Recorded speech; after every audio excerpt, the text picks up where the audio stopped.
তিনি নির্বাচনে ক্যান্ডিডেট হয়েছেন, আপনি তাকে অযোগ্য মনে করেন, আপনি তাকে উপযুক্ত মনে করেন না, কিন্তু আপনার চিন্তায় কোনো স্বার্থ আছে, আপনি কোনো টাকা পয়সা পেয়েছেন, অথবা তার খেয়েছেন, অথবা কেউ আপনাকে প্রভাবিত করেছে, অথবা অন্য কোনো আনুগত্য আপনার আছে, যে আনুগত্যের ভিত্তিতে আপনি অন্ধের মতো ওই লোকটাকে সাপোর্ট করলেন, তাহলে আপনি অপাত্রে আপনার আমানত রাখলেন। অপাত্রে যদি আমানত রাখেন তাহলে এটাকেই বলা হয় জুলুম, এবং এটা কিন্তু আল্লাহ তাআলার কাছে সবচেয়ে ভয়াবহ অপরাধগুলোর একটা। আর জুলমু যুলুমাতুন ইয়াউমাল কিয়ামা, নবীজি বলেছেন কিয়ামতের দিন দুনিয়ার জুলুম বহুমুখী অন্ধকার হয়ে আসবে। একটা ভোট জেনে শুনে অপাত্রে ভুল জায়গায়, কয়টা টাকার বিনিময়ে, কিংবা সামান্য হীন স্বার্থকে ঘিরে, কিংবা আপনি ইচ্ছাকৃত হোক অথবা কোনো স্বার্থের কারণে হোক, আপনি যদি ভুল জায়গায় প্রয়োগ করেন তাহলে আপনি জুলুম করলেন।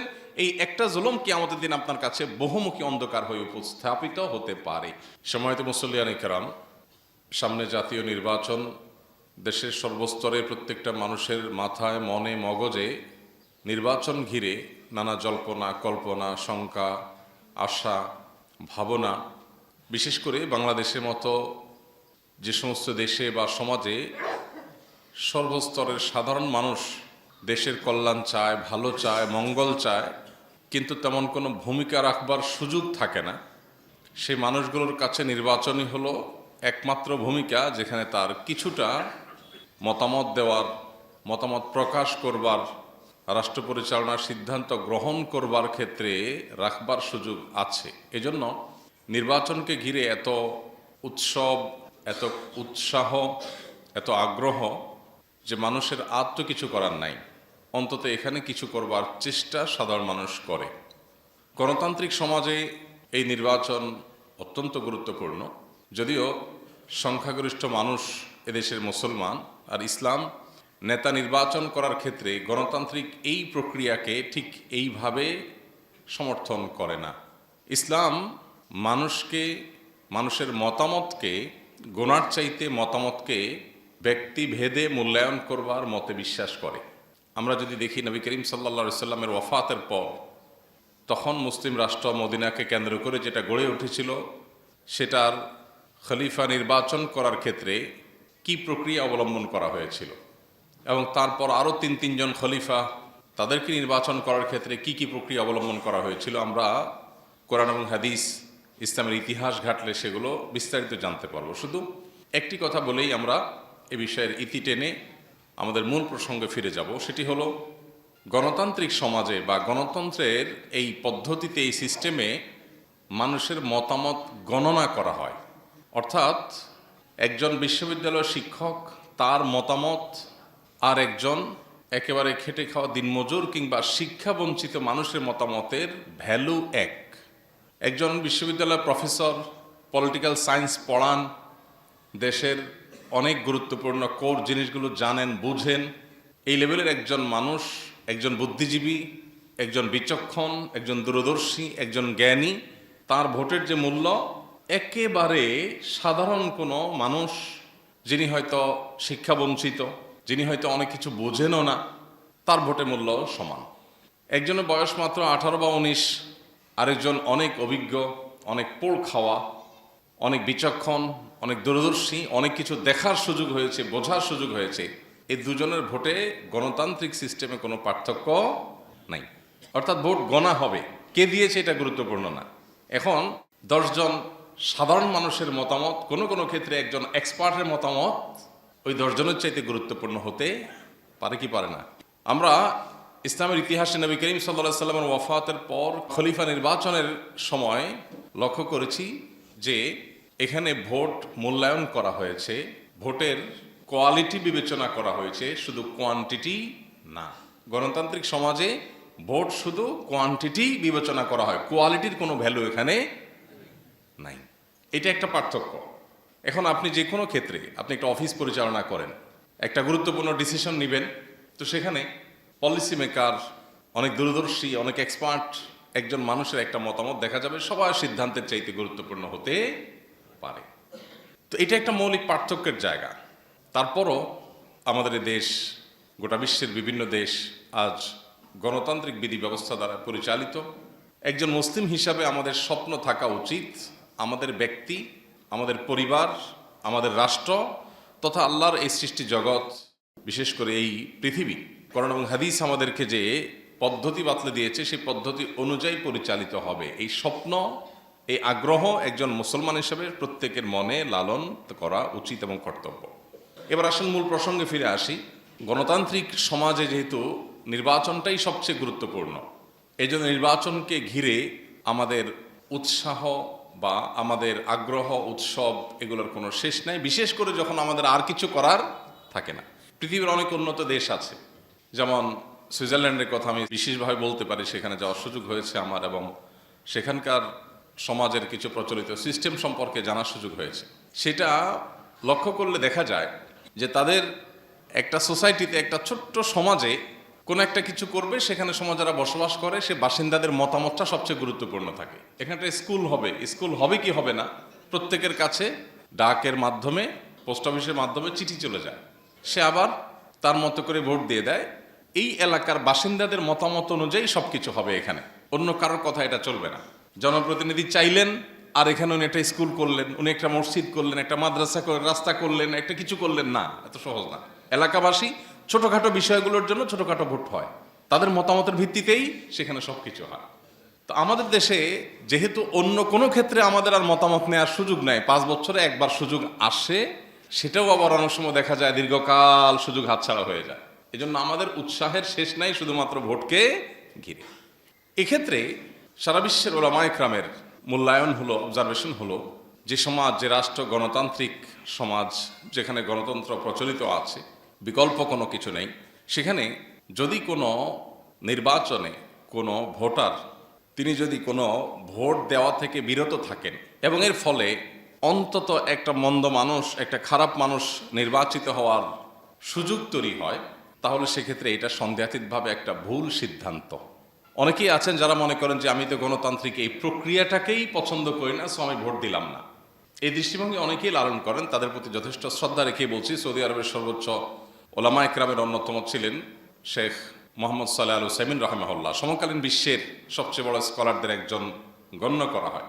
তিনি পরিষ্কারভাবে মতামত দিয়েছেন, কোনো সমাজে যখন ভোটাভুটির সিস্টেম থাকে, গণতান্ত্রিক এবং নির্বাচনের পদ্ধতি প্রচলিত থাকে, সেখানে তুলনামূলক ভালো মানুষটাকে নিজের ভোট দেওয়া এটা ভোটারের কর্তব্য। তুলনামূলক ভালো মানুষকে যদি আপনি ভোটটা না দেন, আপনার মতটা আপনি না দেন, তাহলে দিন শেষে কি হবে? দিন শেষে এই ন্যারেটিভ, এই মতামতের ভিত্তিতে যে ন্যারেটিভ বিল্ড হয়, যে ন্যারেটিভ প্রতিষ্ঠিত হয়, সেটা অন্যায় সমাজের মধ্যে ঝেঁকে বসার ক্ষেত্রে আরো বেশি সহায়ক হবে। দিন শেষে খারাপ মানুষরা বলবে, কই এই যে এত পার্সেন্ট ভোট পাওয়া গেছে, অতএব মানুষ তো এটাই চায়, বোঝা যাচ্ছে। আপনি যে কি চান সেটা তো আপনি বোঝাবার কোনো সুযোগ তৈরি করেন নাই। আপনি একজন সৎ, একজন ভালো মানুষকে ভোট দিতে গিয়ে যদি আপনার মনে হয় লোকটা জিতবে না, তাও আপনার কিছু আসে যায় না, তাকে জেতানো আপনার দায়িত্ব না। আপনার দায়িত্ব হলো সঠিক জায়গায় সঠিক সিদ্ধান্তটা দেওয়া। সঠিক জায়গায় সঠিক সিদ্ধান্তটা যদি আপনি দেন, আল্লাহর কাছে আপনার দায় থাকলো না, এবং সেই সাথে আপনি যেই মতকে বিশ্বাস করেন সঠিক বলে, সেই মতের পক্ষে একটা মতামত কাউন্ট হয়ে গেল। এটা ওই মতের পক্ষে ন্যারেটিভ বিল্ড করার ক্ষেত্রে এক পদক্ষেপ হলো, এক পা হলো আগাবে। আর যদি আপনি বিরত থাকেন, তাহলে এখানে ভালো এবং মন্দের যে প্রতিযোগিতা, যোগ্য এবং অযোগ্যের যে কম্পিটিশন, এই কম্পিটিশনে আপনার কোনো ভ্যালু অ্যাড করা গেল না, ফলে মন্দের পাল্লা ভারী হওয়ার আশঙ্কা থাকবে। আল্লাহ রাব্বুল আলামিন কোরআনে কারিমে আমাদেরকে আমানতের ব্যাপারে সচেতন করেছেন। একজন ইমানদার তিনি আমানতদার হতে হবে। এই ভোটকে এক প্রকার মতামত গ্রহণ করা, পরামর্শ চাওয়ার মতো বিষয় হিসেবে তুলনা করা যায়।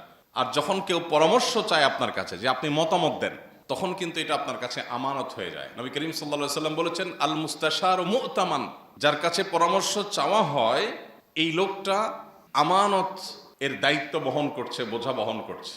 আপনাকে বলা হলো যে আপনি মতামত দেন, যখনই আপনার কাছে মতামত চাওয়া হলো, তখনই আপনার উপর আমানত এসে জেকে বসেছে। এখন আপনার কর্তব্য হলো এই আমানতকে যথাস্থানে রেখে দেওয়া। অতএব আপনার মতামতটা যেন যথাস্থানে হয়, সেটাই হবে আমানতদারিতা রক্ষা। আর যদি না হয়, তাহলে মনে রাখবেন নবী করিম সাল্লাল্লাহু আলাইহি ওয়াসাল্লাম বলেছেন, লা ঈমান লিমাল্লা আমানাতালাহ, যার মধ্যে কোনো আমানতদারিতা নাই, তার ঈমানও নাই। সে নাম কষ্টে মুসলিম হতে পারে, সে চূড়ান্ত বা প্রকৃত অর্থে মুসলিম হতে পারে না যার ভিতরে আমানতদারিতা নাই। আল্লাহ তাআলা বলেছেন ইন্নাল্লাহা ইয়া'মুরুকুম আন তু'আদ্দুল আমানাতি ইলা আহলিহা। আল্লাহ নির্দেশ করেছেন যে তোমরা আমানত যথাস্থানে পৌঁছে দিবা, এটা তোমার কর্তব্য। ওয়া ইযা হাকামতুম বাইনান নাস, আর যখন মানুষের মাঝে সিদ্ধান্ত দেওয়ার সুযোগ তোমার হাতে আসবে, সিদ্ধান্ত যখন তুমি দিবে যে আমি আমার সিদ্ধান্তটা দিচ্ছি, চূড়ান্ত ফয়সালা আমার হাতে না, কিন্তু সিদ্ধান্ত দেওয়ার ক্ষমতা আমার আছে, তাহলে আন তাহকুমু বিল আদল, তাহলে সিদ্ধান্ত দিবে ইনসাফের সাথে, নিষ্ঠার সাথে। আমাদের ব্যক্তি, দল, স্বার্থ এসব বিষয়গুলো সিদ্ধান্ত দেওয়ার ক্ষেত্রে আমাদের উপরে প্রভাব বিস্তার করে। আমরা বায়াসড হয়ে পড়ি, আমি একটা দল করি, অতএব আমি সেক্ষেত্রে অন্ধ হয়ে যাই। আমার একজন ব্যক্তির সাথে ব্যক্তিগত সম্পর্ক আছে, সেক্ষেত্রে আমি তার ব্যাপারে দুর্বল হয়ে অন্ধ হয়ে যাই। আমি মতামত দেওয়ার ক্ষেত্রে হয়তো সেই ব্যক্তি এই মত পাওয়ার উপযুক্ত না, আমি জানি, বিশ্বাস করি, কিন্তু আমি অন্ধ, আমি বায়াসড, আমি নানা কারণে প্রভাবিত। এই প্রভাবের বাইরে এসে সিদ্ধান্ত দিতে পারা হলো ইনসাফ। আল্লাহ তাআলা কোরআনে কারীমে বলেছেন তোমাদের ইনসাফ তো করতেই হবে, পাশাপাশি আল্লাহ বলেছেন ওয়ালা ইয়াজরিমান্নাকুম শানাআনু কওমিন আলা আল্লা তা'দিলু, কোন ব্যক্তির সাথে, কোন গোষ্ঠীর সাথে তোমার বিদ্বেষ আছে, অপছন্দ বা খারাপ লাগা কাজ করে যে কোনো ইস্যুকে কেন্দ্র করে, এর পরেও তার বিষয়ে যদি সিদ্ধান্ত নিতে হয় তোমাকে ইনসাফ করতে হবে। আমি তার প্রতি কোনো কারণে রুষ্ট বা আমার অপছন্দের কোনো জায়গা আছে, সে আমার শত্রু, তাই বলে সে অবিচার পাওয়ার হক রাখে না, শত্রু হলেও সে ইনসাফ পাওয়ার হক রাখে। এই একটা জায়গায় এসে আমরা বেশিরভাগ মানুষ পা পিছলে যায়। নামাজ রোজা করা, অনেক তাসবিহ তাহলিল করা, অনেক নফল আমল করা, এটা যতটা সহজ, আমানত যথাস্থানে পৌঁছে দেওয়া এতটা সহজ কাজ না। অটল সিদ্ধান্ত গ্রহণ করবার অদম্য শক্তি থাকতে হয়, আল্লাহর ভয় সেরকম প্রগাঢ় থাকতে হয় যে আমি যদি ভুল সিদ্ধান্ত দেই এর দায় ভার দায়িত্ব সম্পূর্ণটুকু আমার উপর আসবে। কোরআনে কারীমে অন্তত 40 বার আল্লাহ রাব্বুল আলামিন ইনসাফ প্রসঙ্গে কথা বলেছেন, ইনসাফ এবং ন্যায় প্রতিষ্ঠা করবার কথা বলেছেন। কোথাও রোড অ্যাক্সিডেন্ট হয়েছে, একটা বাইকের সাথে একটা রিক্সা ধাক্কা লেগেছে, বাইকে যিনি আরোহী তিনি আপনার প্রতিবেশী অথবা আপনার পরিচিত কেউ, আপনজন কেউ, আপনি কিন্তু সেখানে দাঁড়িয়ে আগে থেকেই ভাবেন যে রিক্সাওয়ালার কি দোষটা বাইর করা যায়, কারণ বাইকওয়ালা আপনার নিজের লোক। আপনি যদি দেখতেও পান যে বাইকওয়ালা দোষ করেছে, তার ভুল, তারপরও কিন্তু আপনি সাধারণত বা খুব বেশি মানুষ সাধারণত বলতে পারে না যে ভাই দোষটা কিন্তু আপনারই হয়েছে। এটা বলার জন্য মেরুদণ্ডের দরকার হয়, এটা সবাই পারে না। বেশিরভাগ মানুষ আমরা বায়াসড হয়ে যাই, এই বায়াসনেসের ফলে আমরা ভুল সিদ্ধান্ত নেই, এবং এটার নাম জুলুম। এটার নাম কি? জুলুম। জুলুম শুধু মানুষকে মারা পিটাই জুলুম না, জুলুম শুধু একজনের টাকা ছিনতাই করাই জুলুম না। ইদা উসসিদাল আমরু ইলা গায়রি আহলিহি ফান্তাদিরিস সাআহ, এটা যেমন একটা হাদিস রয়েছে, অপরদিকে জুলুম প্রসঙ্গে আরেকটা গুরুত্বপূর্ণ সংজ্ঞা আছে, সেটা হলো ওয়াদউ শাইই ফি গায়রি মাহাল্লিহি জুলম, যথাস্থানে যথা জিনিস না রেখে অপাত্রে সে জিনিসটি রাখা, এটা জুলুম। একজন মানুষ তিনি নির্বাচনে ক্যান্ডিডেট হয়েছেন, আপনি তাকে অযোগ্য মনে করেন, আপনি তাকে উপযুক্ত মনে করেন না, কিন্তু আপনার চিন্তায় কোনো স্বার্থ আছে, আপনি কোনো টাকা পয়সা পেয়েছেন, অথবা তার খেয়েছেন, অথবা কেউ আপনাকে প্রভাবিত করেছে, অথবা অন্য কোনো আনুগত্য আপনার আছে, যে আনুগত্যের ভিত্তিতে আপনি অন্ধের মতো ওই লোকটাকে সাপোর্ট করলেন, তাহলে আপনি অপাত্রে আপনার আমানত রাখলেন। অপাত্রে যদি আমানত রাখেন তাহলে এটাকেই বলা হয় জুলুম, এবং এটা কিন্তু আল্লাহ তাআলার কাছে সবচেয়ে ভয়াবহ অপরাধগুলোর একটা। আর জুলমু যুলুমাতুন ইয়াউমাল কিয়ামা, নবীজি বলেছেন কিয়ামতের দিন দুনিয়ার জুলুম বহুমুখী অন্ধকার হয়ে আসবে। একটা ভোট জেনে শুনে অপাত্রে ভুল জায়গায়, কয়টা টাকার বিনিময়ে, কিংবা সামান্য হীন স্বার্থকে ঘিরে, কিংবা আপনি ইচ্ছাকৃত হোক অথবা কোনো স্বার্থের কারণে হোক, আপনি যদি ভুল জায়গায় প্রয়োগ করেন তাহলে আপনি জুলুম করলেন। এই একটা জুলুম কিয়ামতের দিন আপনার কাছে বহুমুখী অন্ধকার হয়ে উপস্থাপিত হতে পারে। এজন্য আল্লাহর ভয় আমাদের মধ্যে সর্বাগ্রে থাকতে হবে, দায়িত্বশীলতার বোধ আমাদের মধ্যে থাকতে হবে, এবং আমানতদারিতার বোধ আমাদের মধ্যে থাকতে হবে। কোরআনে কারীমে আল্লাহ তাআলা 18 নম্বর পারার একেবারে শুরুতে সূরা মুমিনুনে প্রথম কয়েকটি আয়াতে আল্লাহ তাআলা মুমিনদের বেশ কয়েকটি বৈশিষ্ট্য বলেছেন। এর ভিতরে একটা বৈশিষ্ট্য হলো ওয়াল্লাযীনা হুম লিআমানাতিহিম ওয়া আহদিহিম রাউন, যে ঈমানদাররা তাদের আমানত এবং অঙ্গীকার, প্রতিশ্রুতি এগুলোকে রক্ষা করে, আমানত নষ্ট করে না, প্রতিশ্রুতি ভঙ্গ করে না, এরাই হলো সফল ঈমানদার। উলাইকা হুমুল ওয়ারিসুন আল্লাযীনা ইয়ারিসুনাল ফিরদাউস হুম ফিহা খালিদুন, এই মানুষগুলোই জান্নাতুল ফিরদাউসের অধিকারী হবে যারা দুনিয়াতে আমানত রক্ষা করতে পেরেছে। আল্লাহ আমাদের সবাইকে সেই তৌফিক দান করুন। প্রিয় ভাইরা আমার, এই জায়গাটাতে এসে আমরা যেন কোনো ভুল কাজ না করি। আমি আবারও বলছি, অনেক ওলামা একরাম আছেন যারা গণতান্ত্রিক এই প্রক্রিয়ার সাথে একমত না হওয়ার কারণে অথবা ইসলামের দৃষ্টিকোণ থেকে গণতন্ত্র বা গণতান্ত্রিক সমাজ যেভাবে পরিচালিত হয় সেটার সাথে কোরআন এবং হাদিসের সব অনেক ক্ষেত্রে মৌলিক অনেকগুলো ক্ষেত্রে বিরোধ থাকার কারণে অনেকেই ভোট দেওয়ার ব্যাপারে অনুমোদন দেন না, মনে করেন যে না, ভোট থেকে বিরত থাকার মধ্যেই কল্যাণ। এটা একটা মত, একটা ইস্তিহাদ, কারোর ইস্তিহাদ, কারোর মতামত, কারোর গবেষণা থাকতেই পারে। তবে আমরা যেটা বলেছি যে আরব কিংবা আমাদের দেশ বা অন্যান্য দেশের সংখ্যাগরিষ্ঠ আলেমদের মত এটা না। সংখ্যাগরিষ্ঠ আলেমদের মত হলো যে আপনার হাতে যে অপশন আছে এই অপশন ব্যবহার করে ভালোর পথে, কল্যাণের পথে, একজন মুসলিম হিসাবে ইসলামের পথে, ইমানের পথে আপনার প্রচেষ্টাটা গুরুত্বপূর্ণ। কি হবে সেটা আপনার দায়িত্ব না, চেষ্টাটা আপনাকে করতে হবে।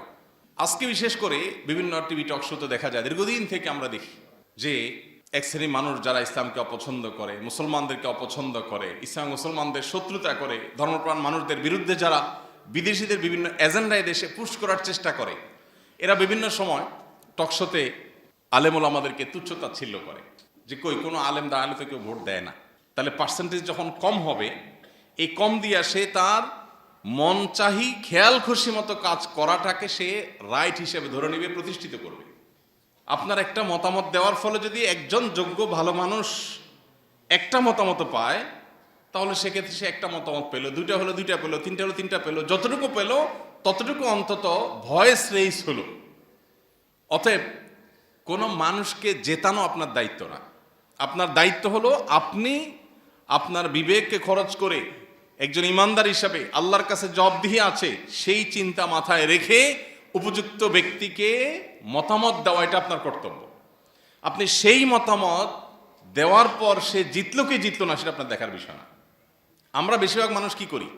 বেশিরভাগ মানুষ মনে করি যে আমি জিতেইতে হবে, এবং আমরা কেউ মনে হয় জিতার কাছাকাছি আছে, তখন মানসিকভাবে আমরা মনে করি ঠিক আছে, আমার বোধ হয় এই পাল্লায় উঠা উচিত, বা এই নৌকায় উঠা উচিত, বা এই আপনার দিকে ঝুঁকে যাওয়া উচিত যেটা ভারী। অথচ আমার কাজ হলো, আল্লাহ আমাকে যে বুদ্ধি দিয়েছেন দ্বীনের জন্য, ইসলামের জন্য একজন মুসলমান হিসাবে, দেশের জন্য একজন মুসলমান হিসাবে কল্যাণকর কি সেটা বিবেচনা করা। আল্লাহ আমাদের সবাইকে সঠিক সিদ্ধান্ত সঠিক সময় গ্রহণ করার তৌফিক দান করুন। প্রিয় ভাইরা আমার, এই সিদ্ধান্তগুলো এত বড় আমানত যে সিদ্ধান্তগুলোকে কেন্দ্র করে অনেক কিছু হতে পারে আল্লাহর কাছে। একটা প্রশ্ন আমাদের কাছে প্রায় সময় আসে, সেটা হলো আমি একজন ক্যান্ডিডেটকে ভোট দিলাম, সেটা যে কোনো ক্ষেত্রে হোক, জাতীয় নির্বাচন হোক, স্থানীয় নির্বাচন হোক, অথবা অন্য কোনো নির্বাচন হোক, আমি কোথাও মতামত দেওয়ার সুযোগ পেলাম, আমাকে বললো তুমি মতামত দাও, আমি আমার মত দিলাম, বাট আমার মত নিয়ে সে নির্বাচিত হয়ে কোনো খারাপ কাজ করলো, এর দায় কার উপরে বর্তাবে? অনেক বড় একটা প্রশ্ন। তো এটার উত্তর হলো, একটা হলো যে একজন মানুষের ব্যক্তিগত ভুল বিচ্ছুতি, একান্তই ব্যক্তিগত, যেটা আগে থেকে কোনো আগাম ধারণা করার সুযোগ নেই। এটা লোকটা গুনাহে লিপ্ত হয়েছে, এটা খারাপ কাজ করেছে, তো এটার দায় তার। আল্লাহ কোরআনে কারিমে বেশ অনেক জায়গা বলেছেন, ও আল্লাহ তাজিরু ওয়াজরাতুন উইজরা উখরা, কোনো ব্যক্তি আরেকজনের পাপের বোঝা বহন করবে না। সে পাপ করছে, তার পাপ তাকে পাবে। তবে আল্লাহ তাআলা সূরা মায়েদার একেবারে শুরুতে এও বলেছেন, ও তাআওয়ানু আলাল বিররি ওয়াত তাকওয়া ওয়ালা তাআওয়ানু আলাল ইসমি ওয়াল উদওয়ান। পাপ এবং সীমালঙ্ঘন হবে তুমি জানো। কোনো ব্যক্তি সে হয়তো মাদক গ্রহণ করে, কোনো ব্যক্তি সে ফাসেক, তার ভিতরে আল্লাহর ভয় নাই, সে হয়তো ভালো করে নামাজটাও পড়ে না, সে হয়তো দ্বীন ইসলামের কোনো বালাই তার মধ্যে নাই, সে হয়তো আল্লাহ ভীরু না হওয়ার কারণে, মুত্তাকি না হওয়ার কারণে, ভালো মুসলিম, ভালো সৎ মানুষ না হওয়ার কারণে সে হয়তো নানান পাপাচারে লিপ্ত হবে, খুন খারাপি করবে, মাস্তানি করবে, অনেক অন্যায় কাজ করবে, অনাচার করবে, দখলদারিত্ব করবে, এই টাইপের মানুষ সে, আপনি জানেন। এরপরে যদি আপনি সেখানে ভোট দেন, কেন? দলীয় আনুগত্য কিংবা আপনার অন্য কোনো স্বার্থের কারণে, তাহলে যদি আপনার এই ভোটের পর এই লোক নির্বাচিত হয়ে অন্যায় কাজ করে, তাহলে তার একটা ভাগ আপনাকে বহন করতেই হবে। ধরলেন না, খাইলেন না, ছুঁইলেন না, কিন্তু পাপের বোঝা আপনাকে ঠিকই নিতে হবে। নিজের বিবেকের কাছে আপনি দংশিত হতে থাকবেন কিয়ামতের শাস্তিতে পরের কথা। তো এই জন্য এই জায়গাটাতে একজন ইমানদার মানুষ হিসাবে আমানতদারিতা রক্ষা করাটা খুবই গুরুত্বপূর্ণ। আমাদের দেশে ভোট কেনাবেচার যে কালচার আছে, গ্রামে গঞ্জে শহরে বিভিন্ন ক্ষেত্রে, এই কালচার জঘন্য এবং ভয়াবহতম কালচার। এটার বিরুদ্ধে আমাদের সামাজিক প্রতিরোধ গড়ে তোলা দরকার। টাকা দিয়ে কেউ যেন অন্তত কোনো মানুষের মতামত কিনতে না পারে। প্রচলিত আইনে যেরকম নিষিদ্ধ, একইভাবে শরিয়ার দৃষ্টিকোণ থেকে এটা এত বড় জঘন্য অপরাধ। একটা মানুষ আমানতের খেয়ানত করলো, এটা একটা অপরাধ। আবার মতামত দিতে গিয়ে ঘুষ গ্রহণ করলো, এটা কিন্তু ঘুষ। আপনি চিন্তা করলেন, আমি তো সারা বছর ঘুষ খাওয়ার সুযোগ পাই না, ওই বেটা নির্বাচিত হইয়া গম চুরি টিন চুরি সব করবে, আমি একটু ভোটের সময় 500, 1000, 2000 খাইলাম, তাহলে দিন শেষে এটা চোরের দেশ বলা যাবে। এই ট্যাগ যদি আপনি শুনতে আপনার খারাপ না লাগে তাহলে আপনি খাইতে পারেন, কিন্তু দায় আল্লাহর কাছে ঠিকই নিতে হবে। ডাবল গুনাহ, একদিকে ঘুষ গ্রহণের গুনাহ। আমরা ঘুষ মনে করি শুধুমাত্র ওই চাকরি বাকরি যারা করে, সরকারি বিভিন্ন পদের জন্য জায়গায় যারা থাকে, গুরুত্বপূর্ণ পোস্টে থাকে, তারা হয়তো বিভিন্ন সুবিধা দিয়ে যে টাকা গ্রহণ করে এটাকে ঘুষ মনে করি আমরা। ভোটের বিনিময়ে যেই টাকা বা সুবিধা গ্রহণ করা হয় এটাও কি ঘুষ। এবং শুধু ঘুষ না, এখানে একটা অপরাধ না, শুধু আমানতের খেয়ানত আবার ঘুষ গ্রহণ, এই দুইটা অপরাধ, এটা কিন্তু আপনার এর দায় বহন করতে হবে। এই জন্য আল্লাহ তাআলা ভয় আমাদের মধ্যে থাকা গুরুত্বপূর্ণ। আমরা যতদিন মুত্তাকি না হব ততদিন দেশের পরিবর্তন, দেশের পরিস্থিতির চেঞ্জ হবে না। যারা একটু ট্রাভেল করেছেন, টুকটাক বিভিন্ন দেশে যাওয়ার যাদের অভিজ্ঞতা আছে, তারা বলতে পারবেন আমরা কোথায় দাঁড়িয়ে আছি, এই দেশটা কোথায় দাঁড়িয়ে আছে। পৃথিবীর এমন কোনো দেশ, আমি ট্রাভেল করে আজ পর্যন্ত, আমার ট্রাভেল হিস্ট্রি খুব বেশি না, সব মিলে হয়তো 25-30টা দেশ ঘুরছি আমি। এই 25-30টা দেশের মধ্যে এমন একটা দেশ পাই নাই যেই দেশে যাওয়ার পরে মনে হয়েছে যে যাক আমার দেশটা এর চাইতে ভালো।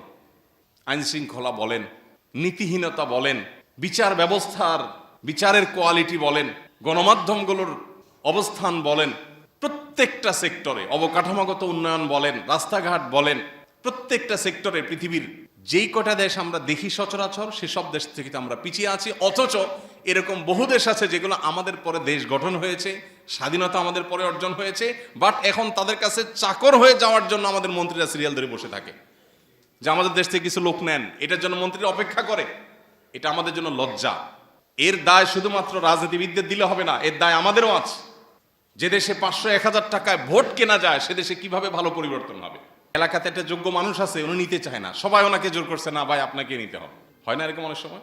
নবীজি বলেছেন, কেউ যদি এরকম কোনো মানুষকে দায়িত্ব চাপিয়ে দেয়, তখন সে আল্লাহর পক্ষ থেকে সাহায্যপ্রাপ্ত হয়। তার দায়িত্ব পালনের ক্ষেত্রে আল্লাহ তাকে কি করেন? সাহায্য করেন। আর যখন নিজেকেও নিজের ঢোল নিজে পিটায়, হ্যাঁ, নিজেই কর্মীদের শিখায় দেয়, স্লোগান কি হবে? অমুক নেতার চরিত্র ফুলের মতো পবিত্র, লিখে দিচ্ছে কে? নেতা। তো যে নিজের ঢোল নিজে পিটায় এবং দায়িত্ব যে ব্যক্তি যেচে নেয়, নবীজি বলেছেন আল্লাহর পক্ষ থেকে সে সাধারণত সাহায্য প্রাপ্ত হয় না। তো এটা হলো ইসলামের মূল কনসেপ্ট। এরপরও কোনো জায়গায় যদি মনে হয় যে না, এখানে আপনি যেচে না নিলে বরং ন্যায় এবং সত্য পিছিয়ে পড়বে।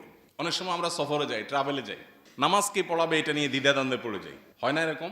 ধরুন ফেরিঘাটে আপনি ফেরিতে উঠলেন, যদিও ফেরি এখন আস্তে আস্তে কমে গেছে। কোন একটা বাস স্টপেজে আপনি গেলেন, ব্রাহ্মমান একটা নামাজের জায়গা, যেখানে টেম্পোরারি জামাত হচ্ছে, পার্মানেন্ট কোনো ইমাম নাই, তো সেখানে দেখা যায় কেই মৌতিকে ওইটা দ্বিধায় পড়ে যায়। মুসল্লিরা আছে না, অনেক মুসল্লি আছে, উনি জানে ওনার ক্যারারটা সহি, উনি যদি এখন সামনে বেড়ে না যান, এমন কেউ সামনে বেড়ে যাবে এর ক্যারারটা সহি না, নামাজই হবে না, এমন অশুদ্ধ পড়ে।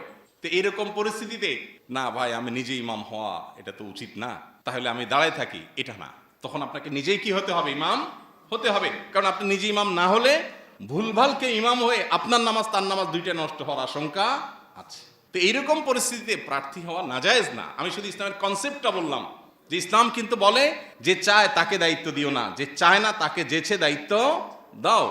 গণতান্ত্রিক এই বিধি ব্যবস্থা এই সমাজে যখন যেছে দায়িত্ব দেওয়ার কালচারই নাই, সেখানে বরং কেউ যদি সত্যের পক্ষে না দাঁড়ায়, সেক্ষেত্রে সত্য বরং নিভে যাবে, অসত্য বরং শক্তিশালী হবে, তখন তার দায়িত্ব আগ বেড়ে যাওয়া। কিন্তু সেই আগ বাড়াটা হবে আল্লাহর খাতিরে।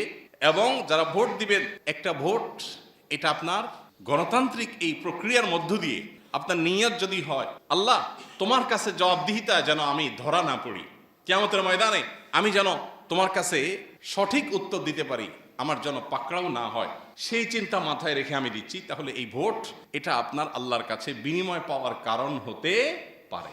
আর যদি এই ধান্দা আপনার না থাকে, বরং পার্থিব ধান্দাটাই মূল থাকে, অনেক ক্ষেত্রে ভোট আপনার গুনাহের কারণও হতে পারে।